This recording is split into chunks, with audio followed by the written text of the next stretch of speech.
السلام علیکم، بسم اللہ الرحمن الرحیم۔ ام المومنین حضرت صفیہ رضی اللہ عنہا۔ نام صفیہ رضی اللہ عنہا، والد کا نام حیی، والدہ کا نام برا تھا۔ حوالہ فضائل اعمال اور حیات صحابہ۔ 10ویں زوجہ محترمہ ام المومنین حضرت صفیہ بنت حیی رضی اللہ عنہا حضرت موسیٰ علیہ السلام کے بھائی حضرت ہارون علیہ السلام کی اولاد میں ہیں۔ اول سلام بن مشکم کے نکاح میں تھی، اس کے بعد کنانہ بن ابی عقیہ کی نکاح میں آئیں اور ان سے نکاح اس زمانے میں ہوا کہ خیبر کی لڑائی شروع ہو گئی تھی اور ان کا خاوند قتل ہو گیا تھا۔ خیبر کی لڑائی کے بعد حضرت انس رضی اللہ عنہ فرماتے ہیں کہ جب خیبر میں قیدی جمع کیے گئے تو حضرت دحیہ رضی اللہ عنہ نے آ کر عرض کیا، یا رسول اللہ، ان قیدیوں میں سے ایک باندھی مجھے دے دیں۔ حضور صلی اللہ علیہ وسلم نے فرمایا، جا کر لے لو۔ چنانچہ انہوں نے حضرت صفیہ بنت حیی رضی اللہ عنہا کو لے لیا، کیونکہ مدینے میں دو قبیلے قریظہ اور نذیر آباد تھے اور یہ سردار کی بیٹی تھی۔ تو صحابہ رضی اللہ عنہ نے حضور صلی اللہ علیہ وسلم سے عرض کیا،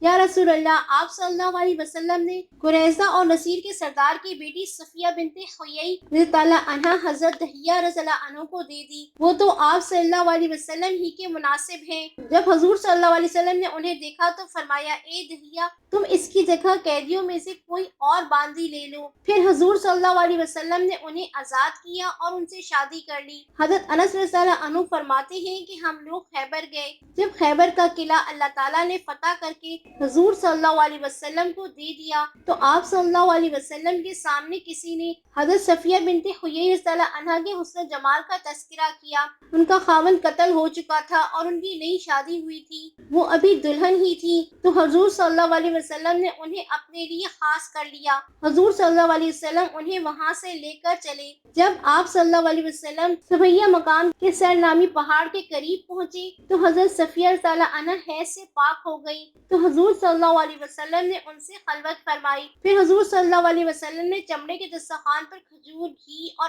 آٹے کا حلوہ تیار کیا۔ پھر مجھ سے فرمایا، اپنے آس پاس کے لوگوں کو خبر کر دو کہ ولیمہ تیار ہے۔ حضرت صفیہ رضی اللہ عنہا کی رخصتی پر حضور صلی اللہ علیہ وسلم کی طرف سے یہی ولیمہ تھا۔ حضرت ابو ہریرہ رضی اللہ عنہ فرماتے ہیں کہ جب حضور صلی اللہ علیہ وسلم حضرت صفیہ رضی اللہ عنہا کے پاس خیمے میں اندر تشریف لے گئے تو حضرت ابو ایوب رضی اللہ عنہ نے حضور صلی اللہ علیہ وسلم کے دروازے پر ساری رات گزاری۔ جب صبح کو انہوں نے حضور صلی اللہ علیہ وسلم کو دیکھا تو اللہ اکبر کہا۔ اس وقت حضرت ابو ایوب رضی اللہ عنہ کے پاس تلوار بھی تھی۔ انہوں نے عرض کیا، یا رسول اللہ صلی اللہ علیہ وسلم، اس لڑکی کی نئی نئی شادی ہوئی تھی اور آپ صلی اللہ علیہ وسلم نے اس کے باپ، بھائی اور خاوند کو قتل کیا ہے۔ مجھے اس کی طرف سے آپ صلی اللہ علیہ وسلم پر اطمینان نہیں تھا، اسی وجہ سے میں نے رات یہاں گزاری۔ حضور صلی اللہ علیہ وسلم مسکرائے اور حضرت ابو ایوب صلی اللہ عنہ کے بارے میں خیر کے کلمات فرمائے۔ ایک روایت میں یہ ہے کہ حضرت ابو ایوب صلی اللہ عنہ نے عرض کیا کہ میں نے یہ سوچا، اگر رات کو کسی وقت حضرت صفیہ رضی اللہ عنہا نے آپ صلی اللہ علیہ وسلم کو تکلیف پہنچانے کے لیے کوئی حرکت کی تو میں آپ صلی اللہ علیہ وسلم کے قریب ہی ہوں۔ پھر ہم وہاں سے مدینہ چلے تو میں نے دیکھا کہ حضور صلی اللہ علیہ وسلم اونٹ کی کوہان پر چادر سے حضرت صفیہ رضی اللہ عنہا کے لیے پردے کا انتظام فرماتے، پھر اونٹ کے پاس بیٹھ کر اپنا گھٹنا کھڑا کر دیتے، جس پر اپنا پاؤں رکھ کر حضرت صفیہ رضی اللہ عنہا اونٹ پر سوار ہوتی۔ حضرت عطا بن یسار رحمۃ اللہ علیہ کہتے ہیں کہ جب حضرت صفیہ رضی اللہ عنہا خیبر سے مدینہ آئیں تو ان کو حضرت حارثہ بن نعمان رضی اللہ عنہ کے ایک گھر میں ٹھہرایا گیا۔ انصار کی عورتیں سن کر حضرت صفیہ رضی اللہ عنہا کے حسن و جمال کو دیکھنے آنے لگی۔ حضرت عائشہ رضی اللہ عنہا بھی نقاب ڈالے ہوئے آئیں۔ جب حضرت عائشہ رضی اللہ عنہا وہاں سے نکلی تو حضور صلی اللہ علیہ وسلم بھی ان کے پیچھے پیچھے نکل آئے اور پوچھا، اے عائشہ رضی اللہ عنہا، تم نے کیا دیکھا؟ حضرت عائشہ رضی اللہ عنہا نے کہا، میں نے ایک یہودی عورت دیکھی۔ حضور صلی اللہ علیہ وسلم نے فرمایا، ایسے نہ کہو، کیونکہ یہ تو مسلمان ہو گئی ہے اور بہت اچھی طرح مسلمان ہوئی ہے۔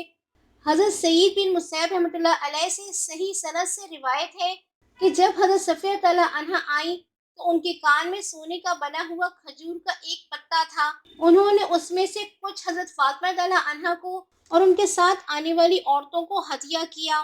بعض روایت میں آیا ہے کہ حضور صلی اللہ علیہ وسلم نے ان کو اختیار دیا تھا، اگر تم اپنی قوم اور اپنے ملک میں رہنا چاہو تو آزاد ہو چلی جاؤ، اور میرے پاس میرے نکاح میں رہنا چاہو تو رہو۔ انہوں نے عرض کیا یا رسول اللہ صلی اللہ علیہ وسلم، میں شرک کی حالت میں حضور صلی اللہ علیہ وسلم کی تمنا کرتی تھی، اب مسلمان ہو کر کیسے جا سکتی ہوں؟ اس سے مراد غالباً ان کا وہ خواب ہے جو انہوں نے مسلمان ہونے سے پہلے دیکھا تھا کہ ایک چاند کا ٹکڑا میری گود میں ہے۔ اس خواب کو انہوں نے اپنے خاوند کنانہ سے کہا تو اس نے ایک تماچا اس زور سے مارا کہ آنکھ پر ایک نشان پڑ گیا اور یہ کہا کہ تو یثرب کے بادشاہ کے نکاح کی تمنا کرتی ہے۔ ایک مرتبہ خواب میں دیکھا کہ آفتاب ان کے سینے پر ہے، خاوند سے اس کو بھی ذکر کیا، اس نے اس پر بھی یہی کہا کہ تو یہ چاہتی ہے کہ یثرب کے بادشاہ کے نکاح میں جائے۔ حضرت ابن عمر تعالیٰ عنہ فرماتے ہیں کہ حضرت صفیہ تعالیٰ عنہ کی آنکھوں میں نیلا نشان تھا۔ حضور صلی اللہ علیہ وسلم نے ان سے پوچھا کہ یہ تمہاری آنکھوں میں نیلا نشان کیسا ہے؟ حضرت صفیہ تعالیٰ عنہ نے کہا میں نے اپنے خاوند سے کہا میں نے خواب میں دیکھا کہ چاند میری گود میں آ گیا تو اس نے مجھے تھپڑ مارا اور کہا کیا تم یثرب مدینہ کے بادشاہ کو چاہتی ہو؟ حضرت صفیہ تعالیٰ عنہ فرماتی ہیں کہ حضور صلی اللہ علیہ وسلم سے زیادہ مجھے کسی سے بغض نہیں تھا، کیونکہ آپ صلی اللہ علیہ وسلم نے میرے والد اور خاوند کو قتل کیا تھا۔ شادی کے بعد حضور صلی اللہ علیہ وسلم میرے والد اور خاوند کے قتل کی وجوہات بیان فرماتے رہے اور یہ بھی فرمایا اے صفیہ، تمہارے والد نے میرے خلاف عرب کے لوگوں کو جمع کیا اور یہ کیا اور یہ کیا۔ غرض یہ کہ حضور صلی اللہ علیہ وسلم نے اتنی وجوہات بیان کی کہ آخر میرے دل میں حضور صلی اللہ علیہ وسلم کا بغض بالکل نکل گیا۔ رمضان 50 ہجری میں صحیح قول کے موافق انتقال ہوا۔ انا للہ و انا الیہ راجعون۔ تقریباً 60 برس کی عمر پائی۔ خود کہتی ہیں کہ میں جب حضور صلی اللہ علیہ وسلم کے نکاح میں آئی تو میری عمر 17 سال کی نہیں ہوئی تھی۔